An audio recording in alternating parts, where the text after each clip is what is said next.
మనం భారతదేశంలో ఉన్నాం కదా, అసలు ఇండియా సైజ్ ఎంత అనే డౌట్ మీరు ఎవరికైనా వచ్చిందా? గట్టిగా మాడితే 3.28 మిలియన్ స్క్వేర్ కిలోమీటర్స్. ఇది ఉండడానికి చాలా పెద్ద నెంబర్ గా ఉండొచ్చేమో కానీ మీరు రష్యాతో, కెనడాతో, అమెరికాతో మీరు కంపేర్ చేస్తే చాలా చిన్నది.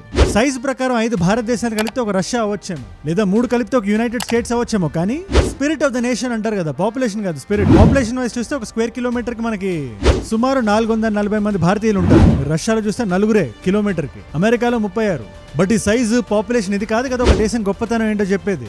స్పిరిట్ అని ఒక మాట అంటారు. అది మన దేశపు కల్చరల్ హెరిటేజ్ చూసుకుని మనకు వచ్చే ఒక ధైర్యం. క్రైసిస్ వచ్చినప్పుడు ఒకరి పక్కన ఒకరు నిలబడతాం, ఒకరి చేతిలో ఒకరు పట్టుకుంటాం అనే ఒక నమ్మకం. అండ్ ఇవాళ మన భారతీయులందరికీ ఆ నమ్మకాన్ని చూపించే టైం వచ్చింది. మోదీ గారు వారణాసిలో ఒక స్పీచ్ ఇస్తూ ఒక మాట అన్నారు, పార్టీలకు అతీతంగా అందరం కలవాల్సిన టైం వచ్చింది, మనం అంటే ఏంటో చూపించాల్సిన టైం వచ్చింది.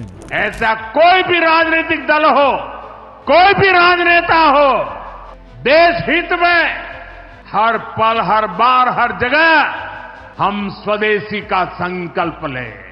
ట్రంప్ గారి పేరు వాడలేదు కానీ ఆయన్నే ఉద్దేశించారు. ఇక్కడ ఈ రీసెంట్ టారిఫ్ డ్రామా ఇదంతా నడుస్తుంది కదా, భారతదేశం మీద 25% టారిఫ్ వేసి దేశాన్ని డెడ్ ఎకానమీ అని పిలిచి, మీరు మీ బార్డర్ దాటొచ్చి మా దేశానికి వచ్చి అమ్మే అధికారం మీకు లేదని చెప్పి ఆయన అంటున్నాడు కదా. ట్యాక్స్ వేస్తా అని ఎటువంటి ఫౌండేషన్, ఎటువంటి లాజిక్ లేకుండా దేశాన్ని ముంచేద్దామని చూస్తున్నాడు కదా. ఇలాంటి టైంలో అరిచేతిని పైకి చూపించి ట్రంప్ లాంటి వ్యక్తిని అర్థించకూడదు. మన కోసం మనం నిలబడాలి, మన సామాన్లు మనం కొనాలి. ఓన్లీ బై స్వదేశీ గుడ్స్. ముఖ్యంగా ఇలాంటి టైంలో పండుగలు వస్తున్నాయి, పెళ్లిళ్ళు వస్తున్నాయి, హాలిడేస్ వస్తున్నాయి, అందరం ఫ్యామిలీ అంతా బయటకు వెళ్ళి కొంటాం కదా సామాన్లు. ఆ సామాన్లు కొనేటప్పుడు ఒక ఎక్సైజ్ చేయండి చాలు. ఇది ఎంత డిస్కౌంట్ లో ఉందో చూడడంతో పాటు ఇది ఎక్కడ తయారైందో కూడా చూడండి. దీని వెనకాల ఒక భారతీయుడు కష్టపడ్డా లేదా?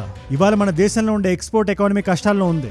వాళ్ళ కోసం మనం నిలబడాలి, ఒక భారతీయుడికి ఇంకో భారతీయుడిలా. ద స్పిరిట్ ఆఫ్ భారత్ అని చూపించడానికి చిన్న చిన్న పనులు చాలు.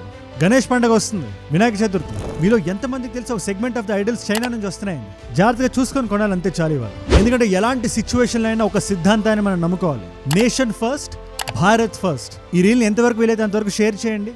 ప్రతి తెలుగువాడికి, ప్రతి భారతీయుడికి వెళ్ళేలా చూడండి.